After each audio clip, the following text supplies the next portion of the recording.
We're back from our road trips, and no, I don't mean Road Rules MTV trip, and we mean our trip from Rhode Island. Welcome to another episode of the Inner Circle Podcast.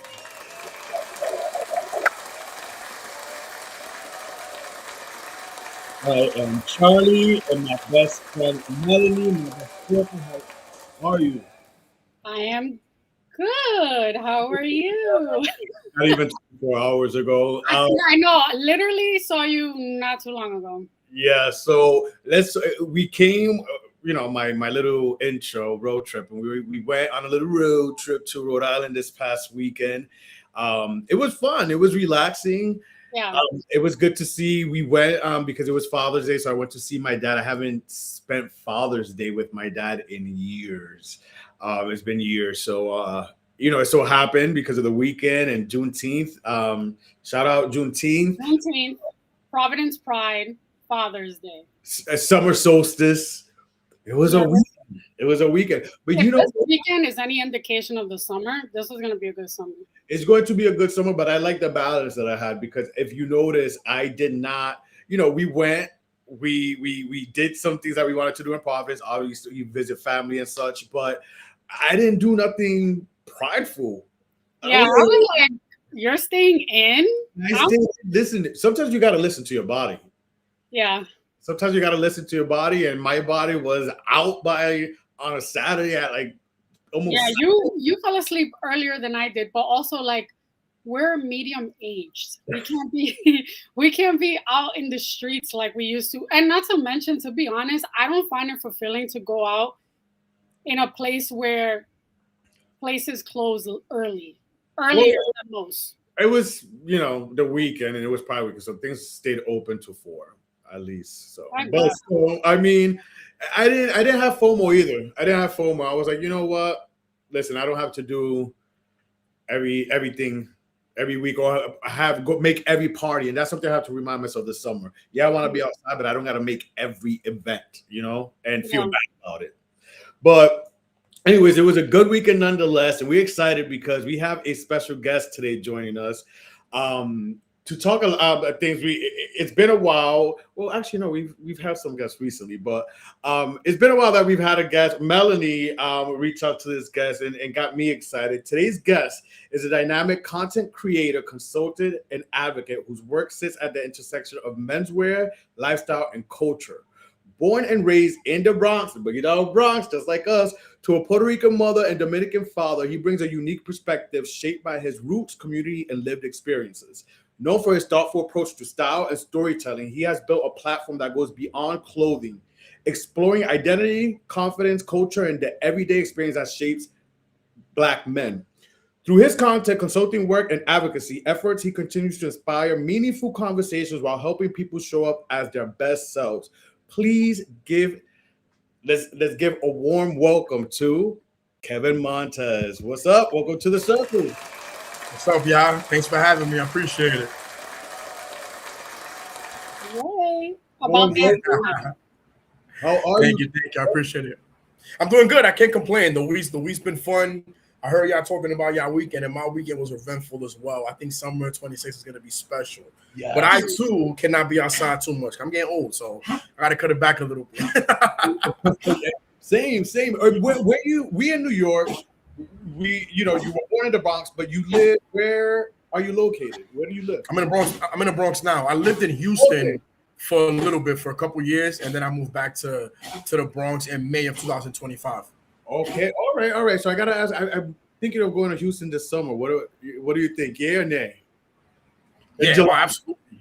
Yeah. Oh, July's tough. The weather out there. That's what I said. Who wants to go in that heat? Disgusting. Listen, Houston weather. That's the one complaint that I had about it. It's unbearable in the summertime. It's hard to live out there.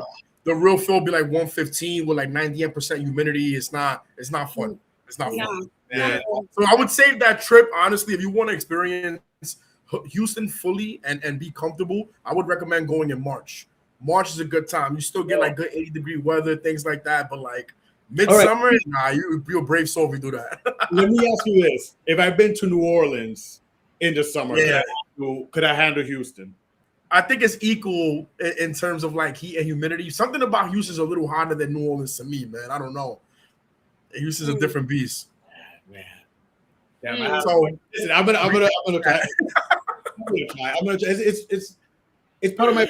It's not only out of the country, but I like to also Last year I checked off San Francisco and Nashville, so I want to check off Houston. So I had to ask you when I heard you live in Houston, but you're back in New York. Oh, awesome! That's what's up. So we all in New York. There's so much to get into, Kevin. So you were born and raised in the Bronx. I was born and raised in Highbridge. So for people that are not familiar with the Bronx and what Highbridge is, it's a section of the west side of the Bronx. There's a few blocks away from Yankee Stadium. So I was born there. Well, not born there, but I was raised there. I moved there when I was 2 years old, and I moved out in 2020. So I lived there basically my entire life. So yeah, it was great to be from that neighborhood, small neighborhood. Everyone kind of knew each other, and we've produced some big people as well. Like A Boogie's from there, Cardi B's from there. It's a legendary neighborhood. Nice. I used to live there for a little bit. Wasn't my cup of tea, so I came back to Dykeman. So yeah. Highbridge is an acquired taste, man. The summers are crazy. You got people outside till like 6 in the morning playing loud music. Exactly. It's tough. Mine's is not that far away, but it's funny that we're all from the Bronx, even though we like Charlie's in Brooklyn. I'm like in Wood, but like we were both born in the same hospital 3 years apart. So what hospital were you born in? Mount Sinai, Manhattan. Okay, we were born in North Central in the Bronx. Oh, man, I ruined the You the did. Sorry. How would you say growing up in the Bronx shaped you to who you are today and what you do when it comes to content and creating content? Yeah, I think it has to do everything, man. I grew up extremely poor in the Bronx, but I grew up around so much culture, like being Puerto Rican and Dominican and having both sides of the family heavily involved in my upbringing, but also being in Highbridge, right? And going outside and seeing people the way they dressed and how they spoke. I aspired, to be all these things. So the moment that I was able to get a platform of any capacity, I always wanted to make sure to highlight where I came from, what inspired me, because the Bronx breeds important people, creative people, artistic people. I think that's important to showcase, right? Being able to be advocates for individuals that look like us and got the same passions and may not have like outlets and whatnot. So the Bronx is everything. Like without the Bronx, I would not be, who I am today. It's a crucial part of my identity, and that's why I'm so vocal and passionate about it. Nice. Did you always envision yourself, or what inspired you? The better question: what inspired you to start working in social media? Yeah. I mean, honestly, I've always had like an online presence. I was on MySpace, I was on Facebook, and then I just always found myself online posting, either talking shit and being very opinionated or just posting my outfits. I've always been into clothes and like grooming and things like that. So I've always, been online, and then little by little people started to catch wind of me, whether it was through an opinion that I shared online or through, an outfit that they resonated with. And then from there, people started to like follow me, and I kind of build a little tribe. But I never posted online with the intention of being like a content creator. That was never my intention. I was just being myself and publicizing it. You know what I mean? That's awesome. I remember I saw like, I think the first TikTok I saw of yours was like you were talking about colognes and how you like colognes and like men's fashion, and that's something that like it's up and coming now, but back in the day it wasn't really that big, especially in the Bronx. Like I think it's so underrated how much fashion the Bronx has, especially like people of our age group. Can I say that you're in your 30s, or like are you? I'm 31. Okay. Yeah. You're still young. We're medium 30s. Well, I am. But yeah, that's something that like a lot of people, when you think about New York fashion, a lot of people always say like people in the village or people in the in Brooklyn and stuff like that. Like the Bronx doesn't really get a lot of credit, which I find to be kind of messed up. So the Bronx is fly. So yeah, I agree with you 100%, Melanie. That's crazy. I didn't know you also spoke about colognes, because today I walk by someone. Listen, I also get inspired. When I walk by a guy, it's not nothing like fruity in that sense. It's more like, damn, like when you smell something good. And I think it's great, whether straight, gay, whatever, a man, because women are known to already, smell good and they're supposed to. But for men to take care of themselves, and I see it more, and I love it, even with my brothers too. To have their cologne collection and smell good, that is a problem. That says a lot about a man. And I'm sorry, let's take the gays aside. I'm gonna praise straight men. Straight men who care about how they smell and present themselves. That's a lot. A lot. Yeah. I love that. I know you. I know you did a lot of things, but one of the things I didn't know you were into cologne like that. And it's funny because this morning I had that same thought. I'm like, I have to give it up to straight men who care about smell. Yeah. I got that from my pops, to be honest. My dad is the most Dominican man that you could think of. So like, think of like an old school Dominican man that likes to wear like chalina stills, loafers, dress shoes.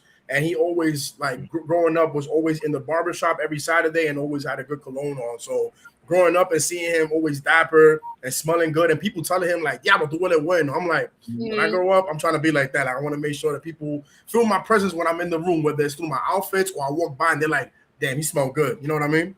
Yeah, that's what's up.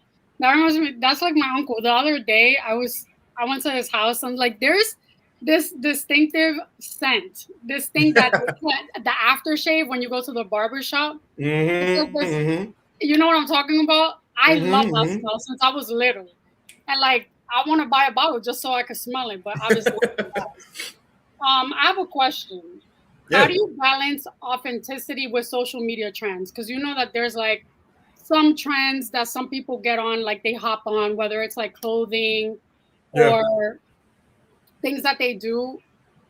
That how is it that if you see that you like it or you feel like it's not for you, how do you stay true to yourself, like not jump in the bandwagon?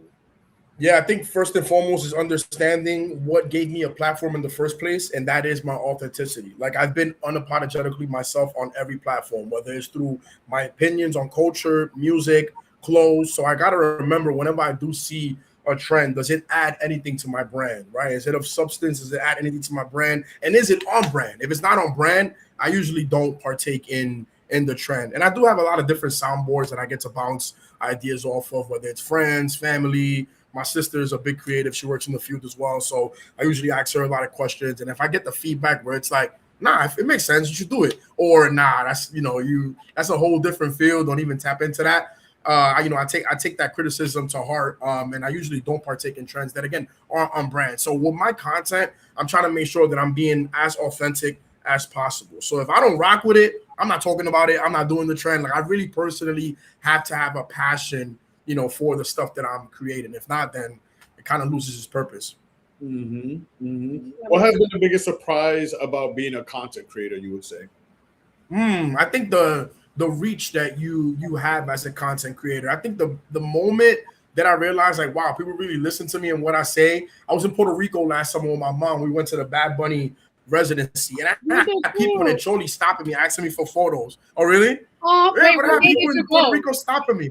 I went late August, so I think the 27th, I think, something like that. Okay, we went August 9th, right? Yeah. August 9th. Okay, so we was there at the end of August. But yeah, I had people stopping me, like, saying how much they love my content and stuff. And then to me, I was mind blown that people in Puerto Rico were like tapped into my stuff. So whenever I come across any, like, someone from my community that follows me, or when a big brand reaches out and it's like, hey, we want to work with you. We've been watching your content for a while. I was like, wait, what? You've been watching my content? Like, it's still, to me, so shocking when I get that kind of, response. And I'm very appreciative of it, 100%.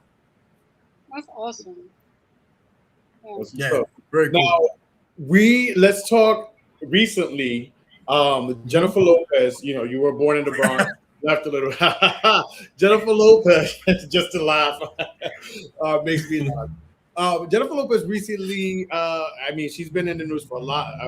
Whatever she does, lately, whether it's talking about the cruises from back in the day and people not believing her. Most recently, she talked about what makes a Puerto, that everyone is trying to claim New York, where all the time not everyone's New York if you wasn't born in New York. I don't know if you've seen this of her. I want to get your take as you were born and raised in New York. You moved out a little bit. What's your take on what makes a New Yorker? We spoke about this recently, so I want your take on it. I agree with her, but she missed an important piece. I think to be a New Yorker, you have to be born in New York, but you also have to be raised here. Like if you were born in New York and you moved out at like 2 years old and you grew up in Ohio, you're not from New York. Like your formative years have to be spent in New York. So you have to be born and raised in New York for you to be a New Yorker. I just think there's a different experience when you grow up here, you went to school here, middle school, high school, and those formative years of your upbringing were spent here. The city does something to that adolescent brain and that prefrontal lobe development that you can't get anywhere else. You know what I mean? So like, that's why when people get here in their mid-20s and 30s, it's like, well, I could tell you from Cali. I could tell you from Detroit. It don't matter how many years you've been here. It's very obvious when somebody wasn't born and raised in New York, 100%. Like I said, the experiences that we go through here, whether it's going to school by yourself at 7, 8, 9 years old on the train, taking the bus, having a classroom full of like Japanese people, Jewish kids, African kids, like, kids from all over the world, and having that exposure to different culture, that's not something that is replicated anywhere else in this country. Like no other major city has a dynamic that we have. So you have to be born here, and those formative years have to be spent here for you to be a New Yorker 100%. That's facts. And also I noticed like white people that are born and raised in New York move and act different than white people from like the Midwest. 100%. Like I don't want to say like they are street smart. They kind of are, but they have a different swag to them. 100%. 100%. I have some white friends that were like born and raised in the Bronx, and you will see them and be like, you've been hanging around a lot of Puerto Ricans and stuff because their accent, the way they move, everything. And it's just like, nah, they New Yorkers. Like they were born and raised around culture, and this is how they identify. So yeah, I definitely agree. The ones from here, they got a little bit of difference. I saw 100%.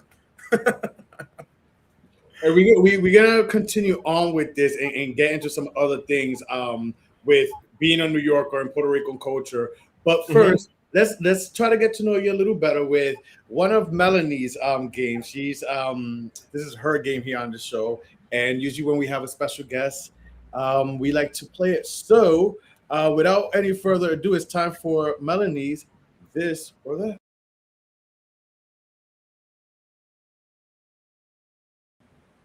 Okay, I'm gonna have a list of different fashion edition, men's fashion edition, and you tell me which one you like. Oh, which one you prefer. I was going down the list myself, and I feel like you're gonna say both for a lot of them. But all right, let's see. Sneakers or boots? Sneakers. Fitted suit or streetwear? Streetwear. Gold jewelry or silver jewelry? Gold. Good. Beard or clean shaven? That's a good one. Come on now, beard. Exactly. Designer labels or thrifty finds? Thrifty finds for sure. Tailored pants or relaxed fit? Relaxed fit 100%. Leather jacket or bomber jacket? Bomber jacket. Monochromatic outfit or bold colors? Ooh, I'm definitely more monochromatic, I would say. Got it. Chains or rings? Chains. Jordans or loafers? Loafers. Fashion trends or personal style? Personal style, 100%. Summer fashion or fall fashion? Oof, I love a good linen shirt, so summer. Okay. A few more. One great pair of sneakers or 10 average pairs? One great pair, 100%. Yankee. Well, actually, aren't you a Mets fan? Mets cap or no hat? What'd you say? Mets cap or no hat? Look right here. Exactly. Let's go Mets. Tims or Air Force Ones? Tims for sure. If you had to choose one, cologne or watches? Wow, colognes. I gotta right. smell good. I gotta smell good. 100%. I'm getting into watches now, so me too. I love watches, but I just recently got into watches maybe like 2-3 years ago. I've always been into cologne, so I'm picking smelling good 10 times out of 10 times. Yeah. All right. Okay. Those are good. What's one fashion trend that needs to disappear? Like the bedazzled clothing. I'm done with it. Ooh. I'm done with it. And I'm not one to dictate what people should wear, but I feel like it's a little bit too much. I went out this past weekend and I saw like a dude head to toe, bedazzled hoodie, bedazzled jeans, bedazzled belt, bedazzled socks. Like you like a chandelier, bro. Like, come on now. But I have not just. I can rock with a little shirt. I can rock with a bedazzled shirt or like some jeans or maybe some accessories, but like the full fit, crazy. I gotta go. No more. Funny enough, one of my graduates, I was just at a graduation, and he was shirt, pants, bedazzled. He looked nice, though. He looked nice, and he's middle. You know, he was a kid. So let's get back to culture. You know, listen, one thing that we know is not only are New Yorkers proud, but when you are a Boricua or Dominican from New York, the proudness goes up off the meters. Yeah. I want to ask you, with being a content creator, have you ever felt the pressure to water down your cultural identity for a wider audience? That's a great question. I've noticed in the years that I've been doing this that it's a little harder to get brand deals when you are vocally either Black or brown. And I've noticed that I haven't gotten the chance to work with some large brands because of the context and the nature of the stuff that I'm talking about. Maybe languages. Sometimes, you know, I speak in Spanish on a lot of my TikToks and whatnot. And I've noticed that, but no, I've made it a point to be authentic. Like, I want to make sure that I break down the doors for future, you know, generations and future me's, like other kids that come into this and like are Puerto Rican, are Dominican, or from other part of the, you know, the country or the world, and want to be able to pursue an avenue in this. So if I'm the first one to work with Polo Ralph Lauren and I'm Puerto Rican and Dominican and my content got bachata as audio, so be it. You know what I mean? So that's my goal. Like, I want to make sure that, you know, our culture's at the forefront always. So I've definitely had times where brands, you know, have asked me to switch up my content, or like former managers have asked me to water down on like the side usage on my posting to reach a larger audience. And I'm like, nah, like, I don't care who follows me. That, you know, I'm known for that. I'm known for always keeping my culture at the forefront. So if that's going to hinder a partnership or a relationship with a brand, then I'm not the person for you. Like, we're not working together. Yeah, and at the end of the day, it's about keeping your authenticity. You know what I mean? Like, yeah, 100%. Else, when it totally becomes something else. It's no longer about you if now you're doing things to fit this or to so you could get that brand or so you could get those opportunities. I believe like what's meant for you is going to be for you, being authentically you. Yeah. You know, 100%. 100%. Definitely agree with that. Recently, we had the Puerto Rican Day Parade here in New York. Did you partake in any festivities that weekend? Yeah, I went to the festival. I don't know if y'all familiar with a restaurant called Concultant on 109th. It's a great restaurant opened up by Chef Francis. I should definitely check it out. But she held an event with Nike, and I was invited to that event. So I partaked in that, and, you know, I was around for the festival. I didn't go to the parade, but yeah, it was the first time that I've gone to the festival since 2019. So this year, I don't know, I wanted to go and celebrate, you know, our history. And as New Yorkers, we've played such an intricate part in the culture in New York City. So I feel like the parade is usually a good time to celebrate that. Yeah, agree. Now, with that, you know, we had the parade, which was awesome, and that whole weekend was lit. But with everything, there always comes, especially in the social media world we live in, with their opinions. There were a lot of people that had strong opinions about how the parade took place, but what's going on right now in Puerto Rico. What's your take on that? And we could get more into what's going on in Puerto Rico, but what's your take on some people basically judging what went on and even blasting people like Daddy Yankee, who was the Grand Marshal, participating in the parade, but yet look what's happening to Puerto Rico. So it was kind of like some content creators was like, shame on you, you know, doing all this, but not worried about Puerto Rico. What's your take on it? Before you answer, Kevin, I want to preface by saying I sent that video that you sent me to Kevin, and I reached out and I wanted to get his input because obviously I know he's like very vocal about it, but me being Dominican, I was like, it's not my place to talk about it. I'd rather hear from someone else. So take it away. Yeah, no, absolutely. I think that it brings up an interesting conversation, and it's important to understand that two things could be true, right? And duality is important in these conversations. Like, yes, it is important to celebrate our heritage, which is why I was out there, you know, for the festival and whatnot. and celebrate our history, our people here, what we've done. But at the same time, it's also important to highlight, what's going on back at home, back on our island. So I do think that people do have the right to have multiple conversations. I think the problem with social media is sometimes people try to make things too black and white, right? It's either you're left or you're right. Life is not like that, right? Two things can be true. There are multiple truths in this scenario. So while there were millions of people out celebrating this weekend, I do think there is space and room to talk about what's going on in Puerto Rico. And I do think that, a few more people should have been vocal about their water crisis during the parade, whether that was Daddy Yankee, whether that was other folks that were there, other content creators that were invited to events. After the parade, I had a really close friend of mine from Puerto Rico send me a DM, and he was like, all of this is nice that y'all celebrate that, but like, I haven't had water in 53 days. And I read that and I was like, damn, and it hit me. And he was like, obviously the message isn't for you because I know how you are and how vocal you are about the island on your platform. It's more the bigger picture, right? Like other individuals that were there that haven't said anything, or like, nothing was brought to the attention. I feel like that could have been a really powerful moment to connect the diaspora together. Because oftentimes, the island always looks at us as like, those are Puerto Ricans from over there. You know what I mean? And the ones from here in the States, we don't feel as connected to the island. I think that would have been a good opportunity to kind of connect the diaspora on one cause. But yeah, I think it's important, man. The water crisis is something that's been going on for a while. I know we're going to touch base on it, coming up. But I think we need room to have multiple conversations. You could celebrate Puerto Rican weekend and at the same time go on your Instagram and criticize the government for not providing water to the people. You know what I mean? Absolutely. For me, like the water crisis is nothing new.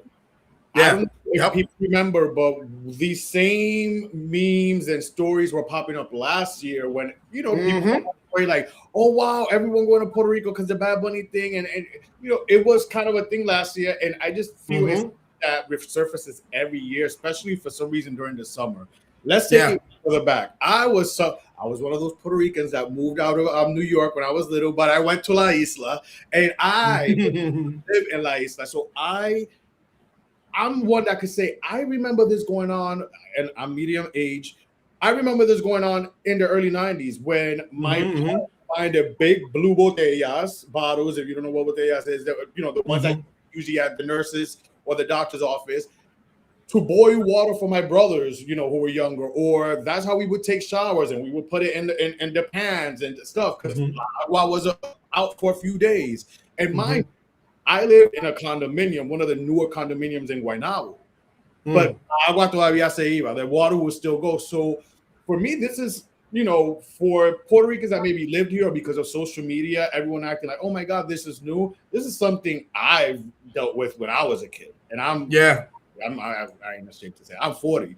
So, I think the big, oh my God. No, if y'all know your history, if you really know, this is something that's been going on. Now, how do you 100%. The people, especially since Bad Bunny has, lo hizo para la cultura. He's put Puerto Rico on the map to a lot of people. It's trending to be Puerto Rican now, 100%. Let's talk about that. How do you feel how it's trending to be Puerto Rican? Everyone goes to La Isla, but do you feel they have a responsibility to help the water crisis or speak up more about the water crisis going on in Puerto Rico? Yeah, I think if you say that you're a proud Puerto Rican, you have a responsibility to know what's going on the island. Like if you truly believe that you're a proud Puerto Rican, you got to do that research. And I never lived in Puerto Rico. I used to go there every summer as a kid, but I'm very connected to the culture. Like all the media that I consume is in Spanish. I only listen to Spanish music. Like I'm super Puerto Rican. So for me, it's super important to know what's going on politically in my island. What's going on with crime on the island.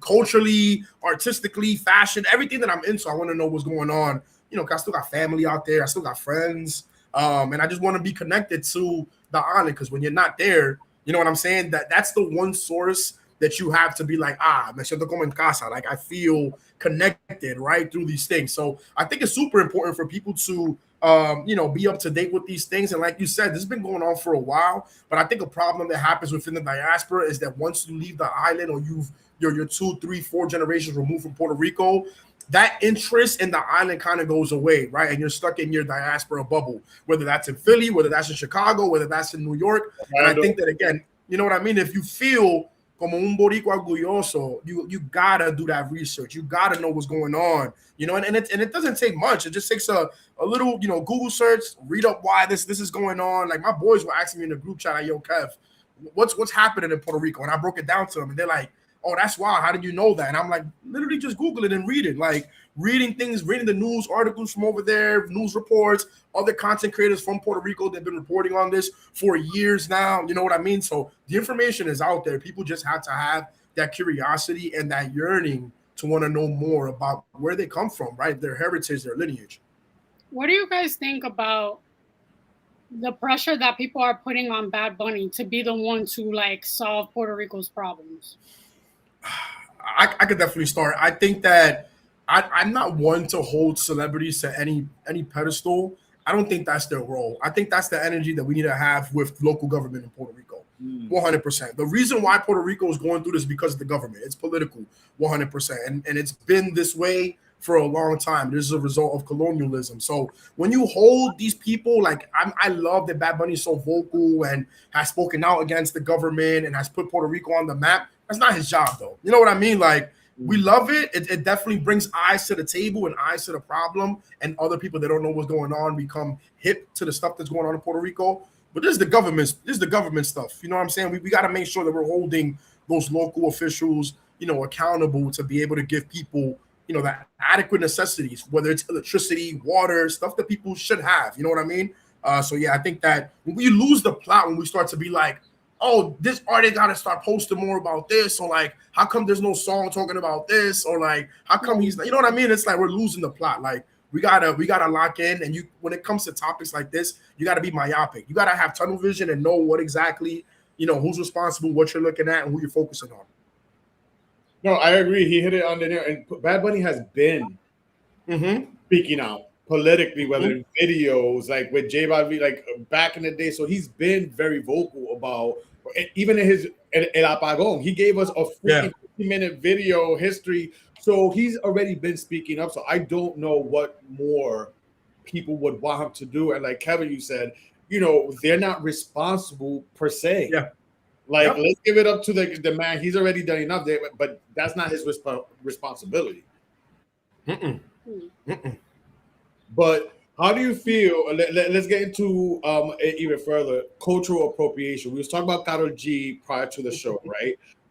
And we could even take it a step further because some people, when I think of the water crisis, I've seen, people at the parade, and I love that people could celebrate us as well, that are non-Puerto Ricans, right? And I love it. But if you're going to rock a Puerto Rican shirt or wave a flag, or live in Puerto Rico and not be Puerto Rican, or live in Puerto Rico, what that's when I feel like, what are you doing for Puerto Rico? Like, those people should be vocal or speak, even though they're not Puerto Rican. But yet you're rocking a Puerto Rico shirt during the Puerto Rican festival. You're out there partying. You have the flags, or like Melanie said, you live in Puerto Rico. Yeah, I think it's a big problem, and if you're familiar with my content, you know that I'm known for calling out artists that I feel take advantage of Puerto Rican culture. Karol G is one, and her fans, they be coming crazy for me online when I speak up, but she's one of them. I said J Balvin was one. There's a few people, I think it's one thing to partake in culture respectfully, right? You can be interested in a culture and want to appreciate and uplift a culture. And you can do that through collaboration, through learning more about the culture and acknowledging that you're not a part of that culture and you have privileges. Like, for example, there's an artist called Bad Gal who's from Spain, right? And I wasn't a fan of her when I first heard, because I'm like, this is a Spanish woman with the name Bad Gal. Like, she's not Jamaican, she's not Caribbean, making reggaeton. Like, what the hell is this? And then she recently came out in a few interviews and acknowledged that she has privilege, right? That she always tries to collaborate with somebody. And after that, my opinion on her completely changed. And I'm like, I will never speak ill of this woman on social media ever again, right? Because she did what most artists should do. Understand the place that you have in the genre, right? You have a seat at the table. So how can you use your privilege to uplift this culture and bring more eyes to the culture, right? Not your culture, but the culture that you're participating in. And I think a lot of times people they lose that, right? Whether it's the people in the Puerto Rican Day Parade or the folks that are moving to Puerto Rico for tax cuts, right? Because they don't want to pay taxes, like, and they're moving in with their United States remote job, paying you know what I'm saying? Like, you're displacing Puerto Rican families. So, like, anytime you take part in any culture that isn't yours, I think it's important to do research and understand what you can do to bring eyes to that culture. I think one thing that I love about Bad Bunny is that whenever he does experiment, he does his best to put people on. So an example that I always love to give is when he wanted to do a merengue on the Después de la Playa from Un Verano Sin Ti. He went out to Dominican Republic and got somebody to recruit a mambo group when he got Daniel La Pechao, who's like a mambero from Dominican Republic. Daniel La Pechao produced the song, wrote the song, and then Bad Bunny took him on tour. So he was on that tour that went all over the world in stadiums, and then he took him to the Grammy, making El Apechao the first Dominican to perform at an English Grammy ever. That is how you appreciate culture. It's like, cool, let me put this guy on that most people probably don't know outside of DR and put him on a world tour that's filling up stadiums and take him to the American Grammys and have him perform, and also give him the credit for writing the song, producing the song, all that. You know what I mean? It's like providing that platform for people to come on and uplift their culture. I think that's super important to do. And he's not the only example. You know, there's other artists that. I mean, Cardi B kind of technically did the same thing. She follows suit with Bodega Batty with, what's his name? Prodigio. Yeah. No, right? Yes. You know. Exactly. She brought him out on SNL and things like that. And even that's her culture, right? She's Dominican. She's bringing it up. But, like, I think it's more important when you're not a part of the culture. Like, Karol G, I criticize her a lot. One of her biggest songs is that Mambo, Si Tuviera Conocido, or something like that, right? Yeah. That song was like written by a Colombian, produced by a Colombian, shot by a Colombian. Like, there's no Dominican parties in that song besides the few girls she picked for the video. And it's like, who benefits from that, from the culture, but you? Like, you have 1 billion streams. What Dominican benefits from that? Like, you know what I mean? It would have been cool if you got maybe Omega to collaborate, or you got a Dominican songwriter to, you know what I mean? Like, I think the only Dominican thing she did was like the beginning of the song, de que estamos rulando. Yeah. The only thing, everything else is like, you know, coming from her camp. And again, it's profiting off of a moment. Bad Bunny made a Mambo's popping now, right? And it's mainstream now because Bad Bunny did it. And now she's profiting off the moment. That's my issue with her and a few other artists and people in general, right? It's like everyone's trying to profit off the culture. And it's like, I understand it's trendy, it's cool, but we got to do things respectfully. Like, we got to do our research and find the right ways to do things. Because there is a right way to do things. The same way there's a wrong way to do things. You know what I mean? Agreed. Agree. My friends are gonna come for me now. No, not all. This podcast is for everyone to have their we love different minds and different opinions. Yeah. And you know, good conversations. Sure. Melody, did you have a question in regards to? Yeah, I have a few. As far as you being like, obviously, with back to culture and content, what conversations do you think aren't happening enough in Latino communities online? Oh, that's a great one. I think accepting that a lot of Latino communities are racist. I think that's a conversation that's not had often. Let's switch it from Puerto Rico to DR right now, because oh man, not to get political, but I think, aren't we supposed to vote tomorrow? Well, I know my district has to vote tomorrow, and like it's becoming this whole thing with these two like candidates that are Dominican. One is really Dominican from over there, and the other one is Dominican American, and they're putting themselves against each other with like rumors and shit like that, and it's really sad. Yeah, the colorism is crazy. Colorism exists, and I think there are more conversations that are being had online. But if you go on, for example, on Threads, and you write like Dominicans are like anti-black, or you mention the word Haitian and Dominican in the same sentence, oh my god, good luck. Yo, you know what I mean? Like, well, for example, the World Cup is going on. Yeah, and there's a lot of people asking, like, Dominicans, you guys are not in the World Cup, so who are you rooting for? Are you rooting for Brazil, or are you rooting for Haiti? A lot of Dominicans have said they're rooting for Haiti because of the neighbors, and then there's people saying that they're rooting for Brazil. I'm gonna keep it a stat. I've loved soccer before I even loved baseball, And my favorite soccer team has always been Brazil. Yeah, that's like I love the OG goats. I don't like Ronaldo, Cristiano Ronaldo. I like R9, the phenomenon. Okay. So I'm going for Brazil. So you're doing it for fandom, like you're a fan of the team. I'm doing it for fandom. I'm very big on sports. Now, do I congratulate Haiti for getting this far? Absolutely. Do I think that they should? I wish that they like super exceeded and possibly gotten far in the finals. Yes, best of luck to them. But I'm not going to root for them because they are the neighbors or because, oh, that's the closest thing to being Dominican. That's stupid. That's like when I was raised in Florida and I lived in Miami. When I would say I was Dominican, Cubans would say, oh, you're a white Haitian. So yeah, no. Yeah. I think that makes sense, right? You're doing it as long as you're not doing it from a space where it's like you're rooting against them because it's rooted in anti-Haitianism. That's different, right? If you were saying like, yo, I'm not rooting for Haiti because I don't like Haitians, now that's a different conversation, right? It's a problematic, stance to have. You're doing it more for fandom. Like you were going to root for anybody that, or you're going to root for Brazil in any circumstance, right? It could have faced any other country because you're a fan of Brazil. That makes sense. But yeah, I think that going back to, that topic, I think the colorism is a big problem within the community and it's not spoken about enough. And I think that sometimes Dominicans are painted as the only people that are colorist in Latin America, right? And in the Caribbean, etc. That's not true. Like anti-blackness is universal. You know what I mean? Like that shit exists everywhere, right? To be black makes you the bottom of the totem pole across the world and anywhere you go. You know what I mean? So this is an issue across the board, but I do think that we need to have more conversations about that and holding our elders accountable, our parents accountable, grandparents, and fixing that rhetoric. I'm happy that I was raised in a home that we were taught to embrace our blackness. My mom is Puerto Rican. She's white with green eyes. My father's Dominican, dark skin. But we were raised to like embrace that we were morenito. Like we got curly hair, we have African feature. I have big lips, a big nose. We were raised to embrace that and love that. And my grandma from my mom's side was always,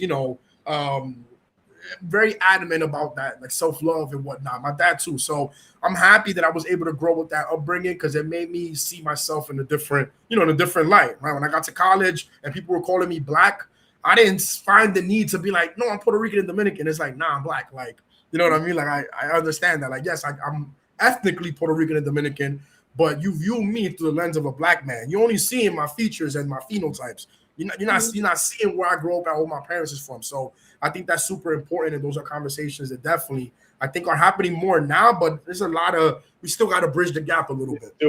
There's still more. There's still more to the road of colorism because I work with kids and I see it now. Yeah, black kids themselves calling a darker skin, "Oh, you African." Right? Like, have you looked in the mirror like, yo, black kid, what are we doing? Yeah. The other person is darker, a darker shade, and even within Puerto Ricans, I'm happy that you had that upbringing. Unfortunately, not every household has that, and it's still something that we can talk about. Listen, with me, my brothers, we all different shades. I'm the darkest, I believe. Growing up, I did feel a little different because I was a dark one. You know what I mean? And you feel that in Puerto Rico, even within your cousins and stuff. I think you said it starts with parents, grandparents, great-grandparents, breaking that cycle. And I mean, and us, because they're already kind of set in their ways. I guess it's us right now. To break that cycle and the colorism and having more conversations about it. I feel, with colorism as well, I see it with my kids. It's like, so you get more privilege. I will say this, growing up, being a lighter, out of the black kids I went to school with being lighter, I do feel I had somewhat privilege, and not privilege that I asked for, privilege that I seen that was given to me lighter, than the other black kids. And that's as a kid too, to realize that and absorb that, like, it's not just childhood, it's adulthood too, because you have people, I mean, you go on these reality TV shows and they'll choose a person like an African American, but it's a light skin, a yellow super bone. light skin. Like, or there's like the colorist comments about like Love Island and stuff like that. It's crazy. Yeah, racism is rooted in society, unfortunately, and we got to do everything we can to, de-strip that and debunk those rhetorics and have people unlearn, their ways if they do think that way. Mm-hmm. And that's why I love content, talk about things like that, because if it's one person that falls into this and learns something and we change their mind, that's what I love. So let me ask you this: what's one conversation, diverting from this serious talk? What's one topic you won't discuss as a content creator? Oof. Or you won't go there? Like, what's something you won't touch? I don't know. That's a good question because I think I've talked about everything, man. I've talked about politics. Like, people know my stance on, on politics, how I feel about things. I've talked about everything, like sexuality. Like, I'm an advocate, and I'm an advocate for a reason. So I don't think I'm not afraid to speak on anything. I think the biggest thing though was the way that I say things. Like, I'm never gonna have anybody like say something a certain way if it doesn't resonate with me and my values, or like working with certain brands, for example. Like, I've turned down working with brands for like their stance on like the presidency and stuff like that, or like finding out that they're anti-black, or like finding out that they pay content creators that are black less. Like, I've said no to brands like that. So like, I think I'm more conscious of that. But like, speaking about things, if I have an opinion and it's an informed opinion, I'm gonna talk about it 100%. Random question: what sign are you? I'm a Pisces. March 7th is my birthday. Power to the Pisces. March 27th. So yeah, we emotional, we opinionated. Yes, we are. You gave me like Scorpio vibes. I was like, he was a Scorpio. At first, I was Yeah. Scorpio, and we love to smell good. We do. all right. Okay, so now the next segment before we wrap up is Nope, Not Today. So basically, it's something that you don't have time for, anything that's going on, or like something you can't deal with. What's your Nope, Not Today? The dishes. I got some dishes that I forgot they were calling me, and I'm like, those might have to wait a little bit. I got some other things to do around the house. I got 2 dogs, so I gotta walk them, after this and whatnot. I gotta get ready for tomorrow. I'm going out. I gotta pick an outfit for that. I'm the type of person that picks an outfit the day before. So yeah, the dishes, they're gonna have to wait till later, not today. Back in high school, bro, I used to for the whole week. I used to have my clothes Monday, my outfit, Tuesday, my outfit, Wednesday, Thursday, Friday. Back in high school, I was still that. Me too. In high school, I'm a little less disciplined now. I do it the night before, like I know what I'm gonna wear, either mentally or I'll physically pick it out and iron it and have it hanging up. Yeah. But I like to be prepared. I don't like to wake up in the morning and not know what I'm gonna wear. Like, I wanna know what I'm gonna have on, take a shower, throw it on, and walk out the door. Like, my days getting started. Smart. Yeah. Well, Kevin, I want to thank you again for being on. I want you to let our, viewers and audience know where can they find you, what is next for you coming up. Yeah. You can find me at Brother with the Beard. That's on Instagram, on TikTok, on YouTube. I post some shorts sometimes, and on Threads. If you want to know, my brain and the way I think and stuff like that, follow me on Threads. I have a lot of fun on there. But we got a lot of fun things, coming up. I can't really share brands because of contracts and whatnot, but I do have some fun things coming up. I just did a collab with Marley Fragrance. So Bob Marley's estate, they have a fragrance. I did a cool collab with my dad for Father's Day on that. That was really cool. I was recently invited by the Mets to celebrate Puerto Rican Heritage Night last month, and that was incredible. The Mets are my favorite baseball team, so the fact that they reached out and like, yo, come through, like, we're gonna host you and your mom, that was incredible. And I don't know if y'all saw, did you see the Nike collab with the Shocks with Raul Alejandro? And I was supposed to be in the ad. Yeah. They reached out to me to be a part of that ad, but I had like prior commitments that I couldn't say no to. It was just timing just didn't work out, but I was supposed to be in that ad. So things it's been crazy, like the full circle moments this month, like from the Mets reaching out to like Nike wanting to work on something related to Puerto Rico, to doing something with my dad and fragrance, who's the man that taught me like how to smell good. It's been really good for me to be able to see like my work coming to, fruition, and people notice my passion for my heritage, and for the things that I represent, right? Which is like self-care, grooming, things like that. So you could definitely expect a lot more things, coming in that realm, right? Whether it's my culture or like brands that I'm passionate about and things like that. Well, listen, I love to see it for a Latino brother, especially a fellow Pisces. I love to see it for Let's you. go. Thank you so much, Kevin. Y'all could I heard him, follow him. If you're watching us, his IG is right on our ticker, brother with the beard on IG. I'll definitely be following him. Once again, thank you for joining the circle, Kevin. Make sure y'all support him, and hopefully we'll see you back soon. And we'll see you guys next week. Remember to follow, like, subscribe, share. It's free rate. We appreciate you guys. Adios. Take care, y'all. Thank you for watching. Make sure to follow, like, share, subscribe, everything the Inner Circle Podcast. You can catch us every Wednesday live at 8 p.m.